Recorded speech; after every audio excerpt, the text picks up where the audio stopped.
Prologue. Esrahaddon prepares to carry out a deadly mission, contemplating the innocence of his victims and his own acceptance of the violence. As he approaches the Imperial Palace on Founders' Day, a beautiful morning contrasts with the destruction he's about to bring. He enters the palace unnoticed, kills 2 guards by melting the golden doors, and moves further into the building, his anger growing. Reaching the Vault of Days, he finds the Emperor and his family hiding. Esrahaddon recalls painful memories, feeling the weight of his past actions, and prepares to confront the Emperor. Part 1. Awful Things. In Chapter 1, Ezra, a 7-year-old boy, faces the wrath of his father Elijah, who blames him for the village's misfortunes, including a recent tiger wolf attack. Ezra's mother was killed by lions years ago, and his father believes Ezra's existence is the cause of their suffering. When tiger wolves invade their home, Ezra's aunt is dragged away, and Ezra is left alone with his cousins. The villagers, convinced Ezra is cursed, decide to banish him. Despite his father's accusations, Ezra is forced into the dark urban forest, a place of terrifying unknowns, marking his exile. In Chapter 2, Ezra, exiled from his village, ventures deeper into the forest, battling guilt and fear of death. He discovers a glowing blue pool in a cavern, drinks from it, and encounters 3 mysterious figures with pointed ears and glowing yellow eyes. The beings, who are not human, are curious about Ezra's exile and the tiger wolves that attacked his village. Ezra explains he was banished after an incident involving the tiger wolves, and the figures hint that the creatures may be more dangerous than he realizes. They offer him food and water, suggesting a potentially uneasy alliance. In Chapter 3, Ezra shares a meal with Niblik, Dank, and Meshai, who question him about his village and the recent hyena attack. The group discusses strange occurrences, including the mystery surrounding a package and why Ezra might be the person they're seeking. They decide to take him with them, and as they travel through the forest, Ezra wonders about his companions, suspecting they may be goblins. The group encounters lions and is then confronted by a Baran named Clon Vex, who demands to know where an Arkham priestess is. Tensions rise, but the group manages to avoid a fight. Ezra reflects on his banishment. In Chapter 4, Ezra and his group reach the ocean, where they meet Hekaba, an Arkham Baran priestess. She reveals that she's been sent to find Ezra and tells him he has power beyond comprehension. Despite initial suspicion, she explains that Rex Nexeria Ariva is hunting her, not Ezra. Hekaba is tasked with raising Ezra, believing him to be the child she lost, and that Uberlin, the Lord God, sent her. The group faces difficult choices as they must stay hidden from Nexeria and raise Ezra in isolation. Tensions rise as secrets unfold, and the stakes grow higher. In Chapter 5, Mawandul arrives in Persepolis, noting the changes in the city over the past 200 years. He surveys the dilapidated state of his church's new location and plans to use it as a foundation for his vision of domination. He converses with a grain seller, asserting his claim over the space. Mawandul studies the city's power structures, especially the Kanzarium and the Teshlar Guildhall, identifying them as his targets.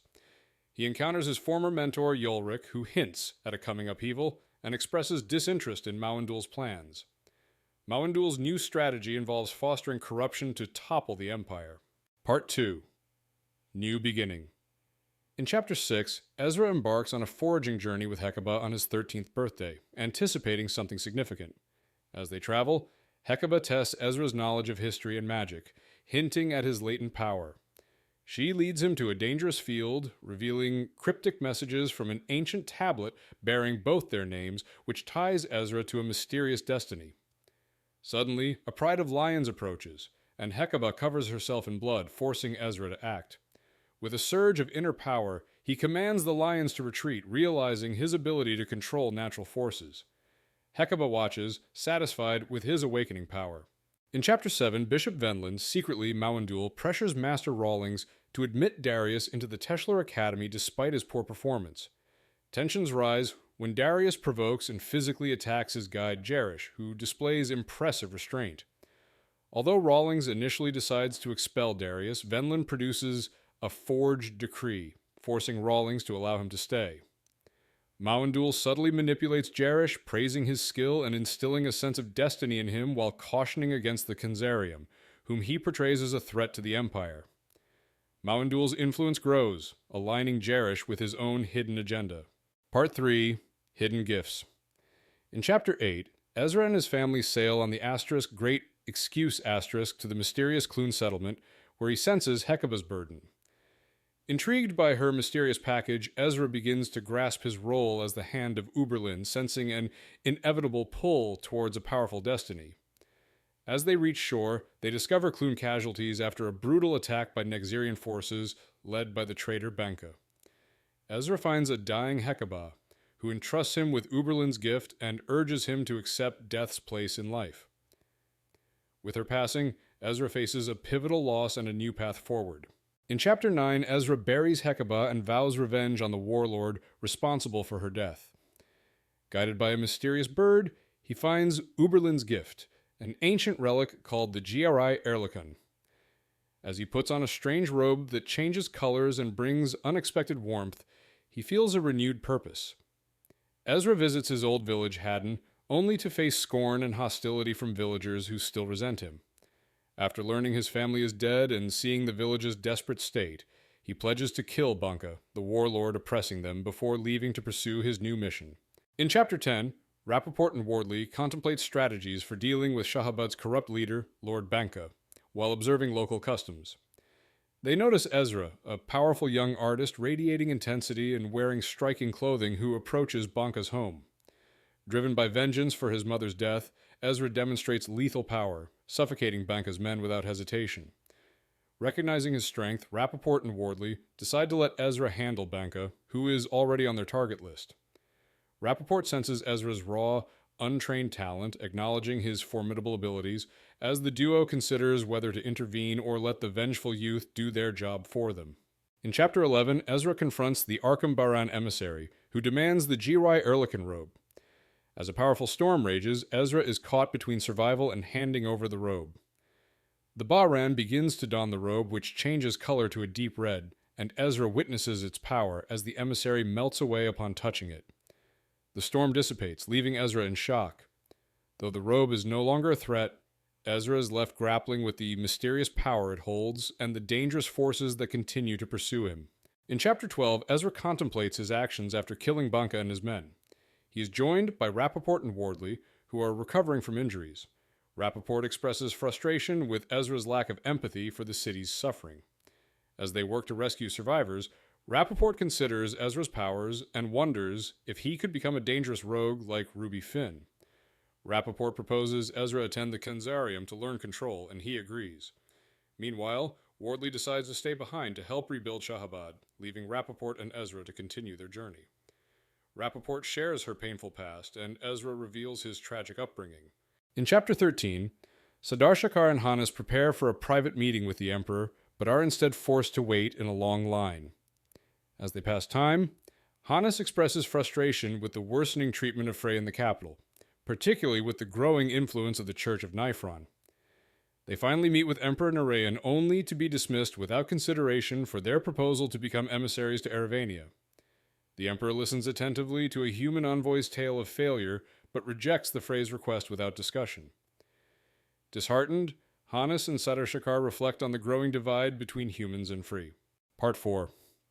Unexpected Challenges. In Chapter 14, Esrahaddon feels isolated in Persepolis despite being at the Kenzarium. He connects with his friend Rappaport, who encourages him to take more risks. Esrahaddon embarks on his first mission as an observer, traveling to Rulinia with Lysander and Griffith. Their journey is challenging due to winter weather, but Esrahaddon is struck by the beauty of the snow-covered landscape. Upon reaching the village of Eber Aston, they investigate the mysterious disappearances of local girls. Esrahaddon learns that entering the Forbidden Forest is forbidden by imperial law, but he must stay behind while Lysander and Griffith break that law to search for the missing. In Chapter 15, Esrahaddon confronts Hal Haston after Hal attempts to steal Esrahaddon's horse.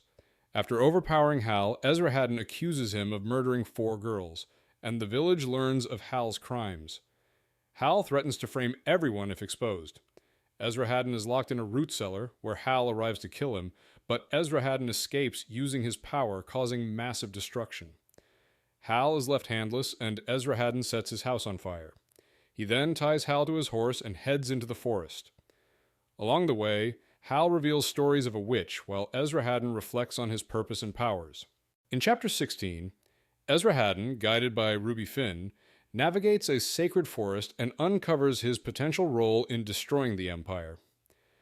After Hal's death, he meets Ruby, who reveals her connection to Suri and the looming threat posed by General Mileva Hitarthion.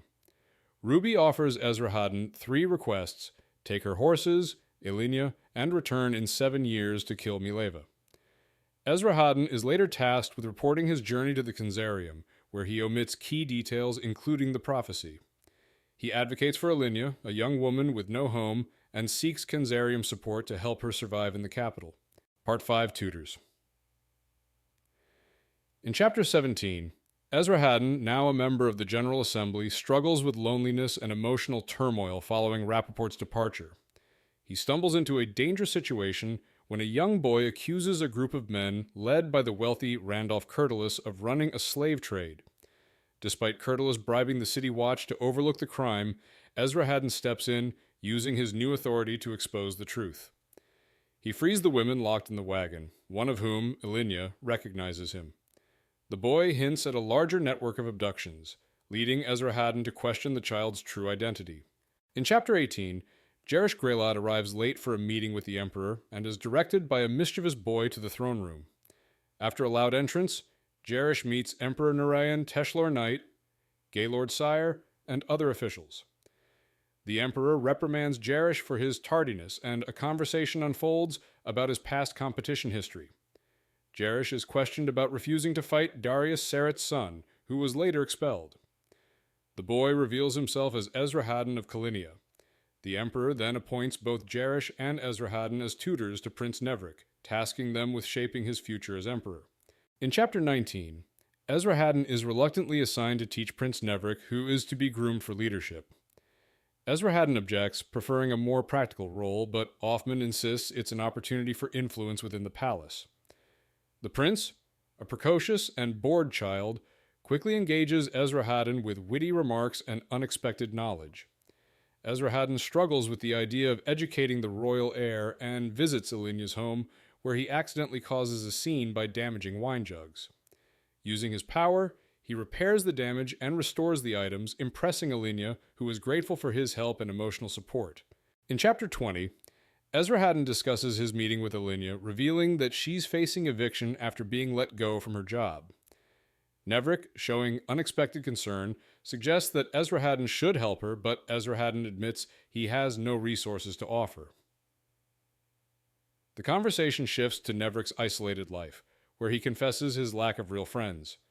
Jerish arrives, and the group moves to explore a secret dark part of the palace for a training area.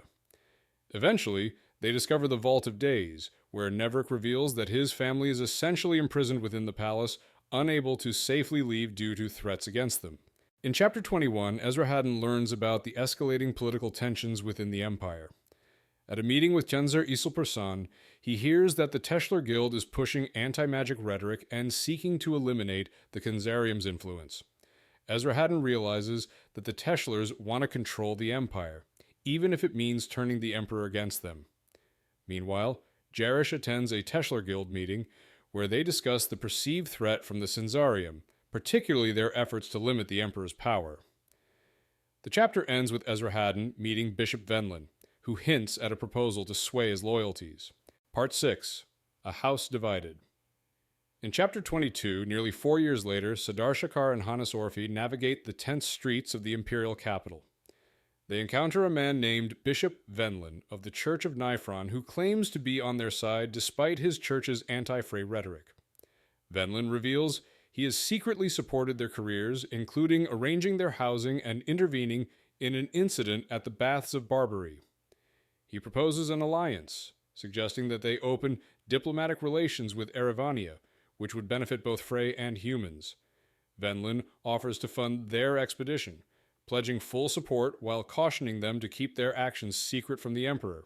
In Chapter 23, Esrahaddon spends hours at the Imperial Library, reading a book by Princess Farrelane. When a fire unexpectedly ignites and a strange, glowing figure appears, he is confronted by Ilinia, who holds a poisoned dagger and reveals she was supposed to kill him if he failed to fulfill a vow to Ruby Finn.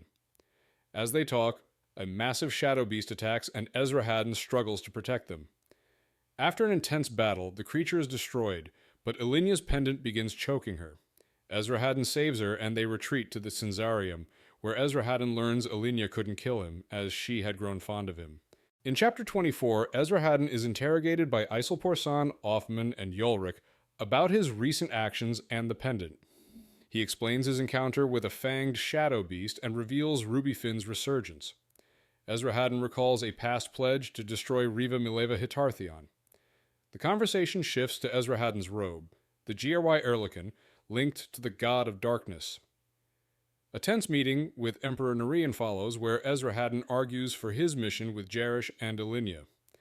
Despite Narian's objections, Esrahaddon asserts his duty to protect Elenia from Ruby Finn, leading to a critical mission to the Forbidden Forest. In Chapter 25, Esrahaddon prepares for a mission, leaving the palace with Elenia as he plans to confront Ruby Finn. Jerish interrupts their departure, questioning Esrahaddon about Elenia's presence and the dagger she carries. Esrahaddon explains their recent attack by a shadow beast and dismisses Jerish's concerns. He announces to Jerish that they are both assigned to an imperial mission to Castel Blithium, an imperial fortress. Jerish, though initially resistant, agrees to the task. Esrahaddon challenges Jerish's skills with a training exercise, and despite Jerish's success, Esrahaddon takes satisfaction in disrupting his serious demeanor before they leave. In Chapter 26, Jerish arrives at Imperial Square, where a distinguished crowd gathers around 2 wagons guarded by soldiers. The presence of Tenzars and church officials, including Bishop Venlin, surprises him. He meets Guild Lords Gaylord Sire and Andreas Renier, who reveal that the Chenzars are planning something secretive involving a sorceress, Ruby Finn, and potential treason. They suspect a coordinated assault on the Empire and want Jerish to spy on the Kenzars. As Jerish grapples with his role, Esrahaddon and Elenia prepare for a dangerous mission, with hidden tensions brewing among their group. In Chapter 27, Sadarshakar and Hannes continue their journey toward Meridid, accompanied by the unsavory Marley Grease and a group of dubious men. Sadarshakar is uneasy about their safety and the potential betrayal of their guide. Hannes, however, is optimistic, having arranged for a bodyguard to meet them in Meridid. They arrive at the Lendenlin Roadhouse, where they expect to meet Ulan, a member of the Fylde. To their surprise, Ulan is a woman, which causes initial tension. She proves her capability, revealing her legacy in the Foiled Order, and convinces them of her skill and readiness for the task. In Chapter 28, Esrahaddon and his group cross the Yardley Bridge into Instaria, where he expresses concern about Elenia's involvement in their mission. After creating a magical bridge, they journey into the Forbidden Forest, encountering an illusionary road. Tensions rise with Ruby Finn, but Esrahaddon explains they are there to destroy Mileva, a Riva. Yulric proposes a deal involving the Dry Erlikon robe. As the group discusses their plans, Elenia refuses to return to Persepolis, insisting on staying with Esrahaddon despite the dangers. Esrahaddon reluctantly agrees, and the group prepares for the perilous journey ahead. In Chapter 29, after surviving the ambush, Sadarshakar and Hannes decided to continue their journey through the Harwood, despite the danger. Ulan, who saved their lives, offers to join them, citing her need to prove herself. She explains that she took the job to gain recognition, not just for the money, and insists on accompanying them to ensure their safe passage. They discuss leaving the wagons behind, trusting that supplies will remain intact, and Sadarshakar discovers a map on Marley's body, confirming that Marley was truthful about their route. With no further choice, the group prepares to move forward into the forest. In Chapter 30, Esrahaddon and Eluria discuss life, death, and fire, with Eluria offering Esrahaddon a golden fruit that grants immortality, warning it may hinder his return to fire. Tensions arise as Jerish expresses disdain for Esrahaddon's background, while Elenia defends him. Esrahaddon remains uncertain about their mission. As they approach the 7 bridges of Granford, a violent storm erupts. Eluria warns Esrahaddon of Eaton's betrayal and his intent to kill him out of jealousy. She gives him a more powerful fruit, ensuring his immortality. Esrahaddon eats it, unaware of Eluria's changing, darker intentions. In Chapter 31, Esrahaddon reflects on his strained relationship with Elenia, while the group arrives in Rochelle and witnesses legionnaires harassing a farmer. Tensions rise when Darius Serret confronts the soldiers, triggering a deadly explosion. Ruby Finn appears, and the group discusses their mission to eliminate Mileva Hitarthion. Darius offers his assistance despite the overwhelming Legion threat. Esrahaddon shares disturbing dreams involving a man named Turin, his immortal daughter Muriel, and a tragic act of violence. Yulrik suggests the dreams are memories, and the group prepares for the next stage of their journey to Barapathin. In Chapter 32, Esrahaddon and his companions prepare to confront Mileva, an ancient Riva. Upon arriving at Castel Blithium, they find the 4th Imperial Legion soldiers engaged in disturbing acts of cannibalism and chaos. Esrahaddon attempts to negotiate with the Legion, but tensions escalate. He learns that the Riva has kept a goblin captive, and in his anger over the treatment of his uncle Niblik, Esrahaddon is pushed to violent action. The confrontation intensifies as the soldiers close in on Ilinia, forcing Esrahaddon to channel his power. The chapter ends with a devastating surge of energy, silencing the courtyard.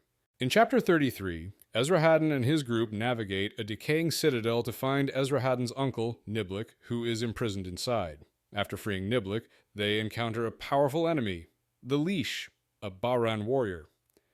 Despite a fierce battle, Esrahaddon and his companions prevail, with Jerish helping to disable the Leash.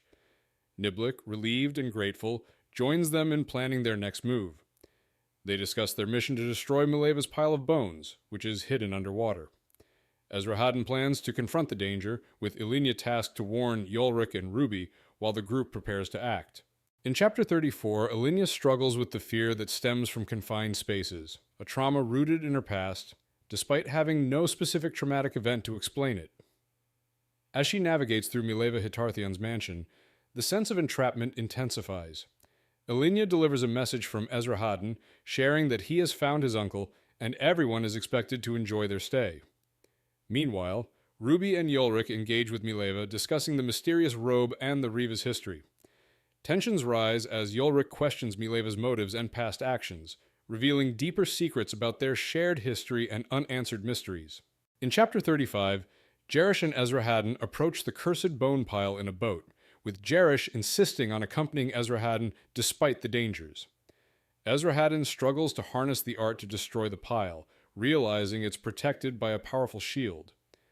As they examine the bones, Esrahaddon attempts various methods, but nothing works. The pile seems impervious to destruction. When Jerish steps onto the pile, a bone snaps, signaling something ominous.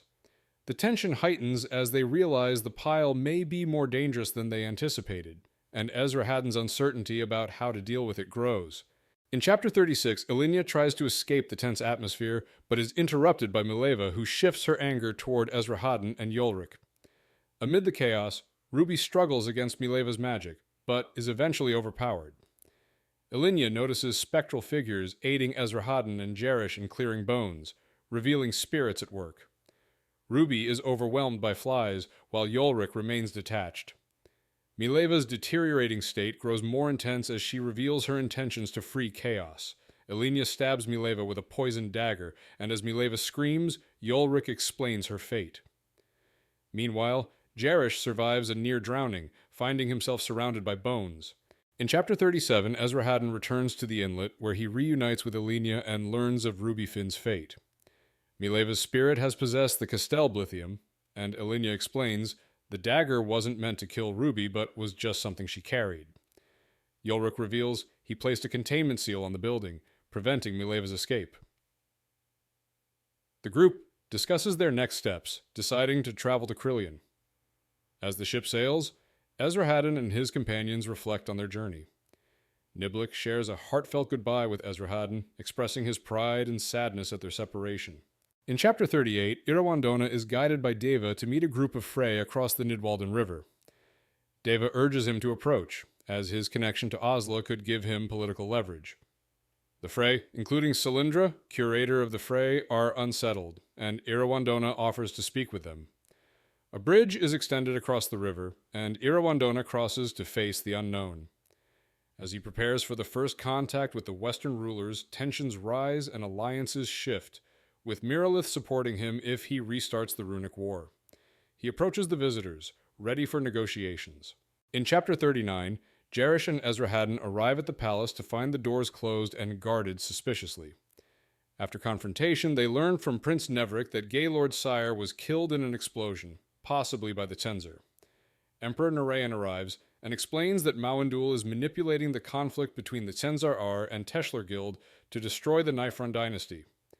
The Emperor fears that if he, Neverick, and Fanquilla are killed, the war with the elves will reignite, threatening humanity's existence. Jerish is sworn to silence and made a Teshlar Knight, realizing that revealing the truth would be futile. In Chapter 40, Esrahaddon prepares for a trip with the Emperor, who is leaving amid turmoil in the city after Gaylord's sire's death.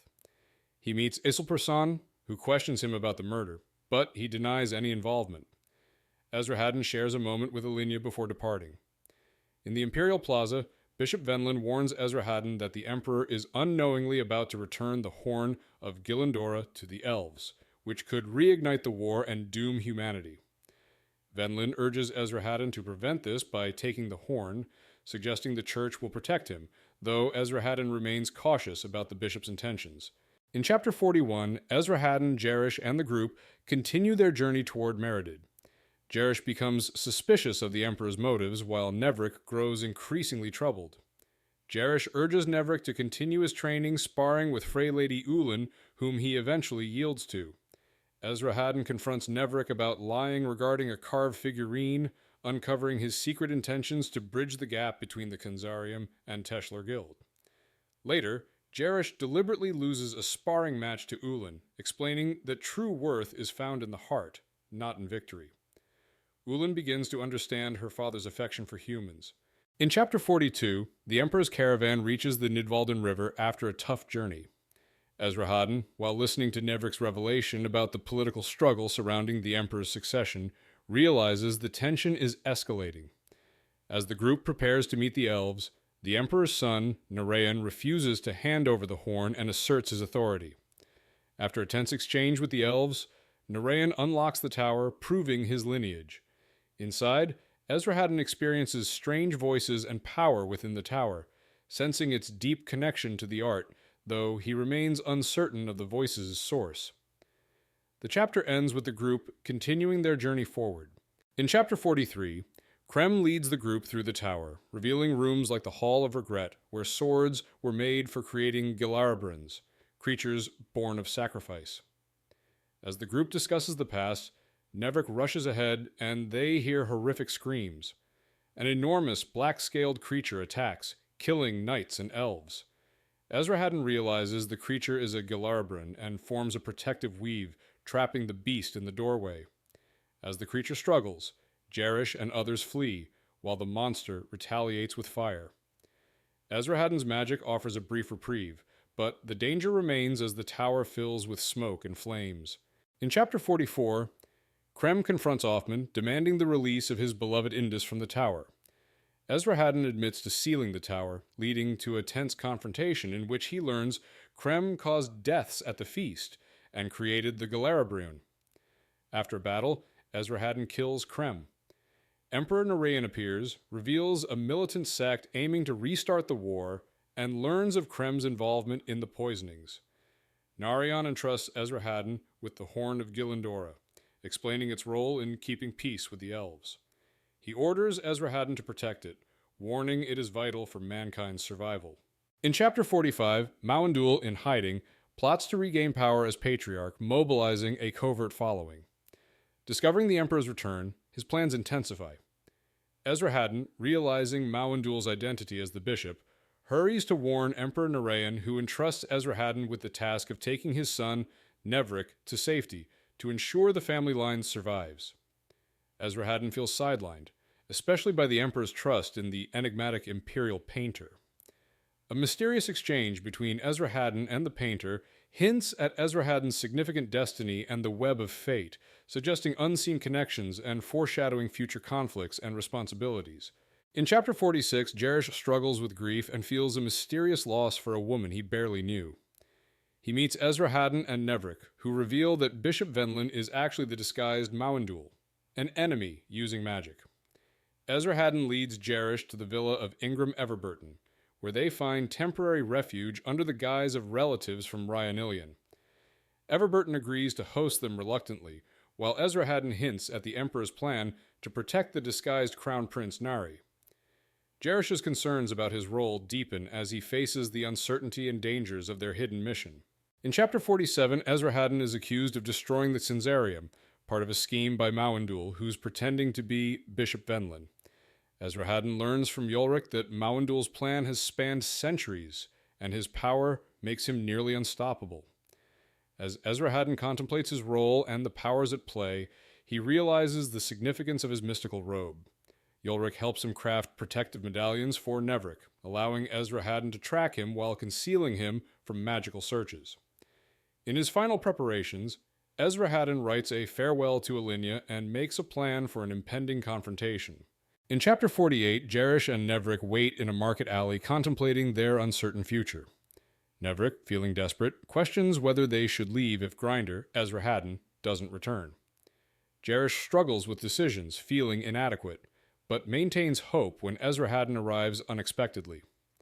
Esrahaddon gives them necklaces for protection and urges them to hide while he handles a dangerous situation. Jarish and Nevrik prepare to leave the city as Esrahaddon stays behind to confront his enemies, promising to restore the Empire. Meanwhile, Ilinia receives a mysterious message from Esrahaddon but can't understand it. She burns it to protect him, feeling guilty and determined to help. In Chapter 49, Esrahaddon arrives at the Imperial Palace too late to stop the Emperor and his family from hiding. He encounters Yulrik, who shares his theories about chaos and order. Esrahaddon battles Palace Knights, using his powers to reach the Vault of Days, where he confronts the Emperor's family. The Emperor reveals the truth about his fate, and Esrahaddon witnesses the family's last moments. Meanwhile, Mawandul prepares to claim the Forest Throne, reflecting on his past regrets. The chapter ends with a confrontation between Esrahaddon and Mawandul, each weaving their powers in a final clash. In Chapter 50, Jarish, Nevrik, Hannes, and Sadarshakar travel up the Merided Road discussing their roles and identities. As they approach the summit, strange events unfold. Animals act erratically, and a powerful windstorm devastates the landscape. The city of Persepolis is obliterated in a massive explosion, leaving only rubble. Jarish realizes that Esrahaddon had planned the city's destruction, fulfilling his ominous warning. As the group stands in shock, Ilinia, having witnessed the catastrophe, collapses in grief. She reflects on the impending arrival of someone momentous, sensing that something even bigger is coming before a mysterious figure, Yulrik's brother, appears.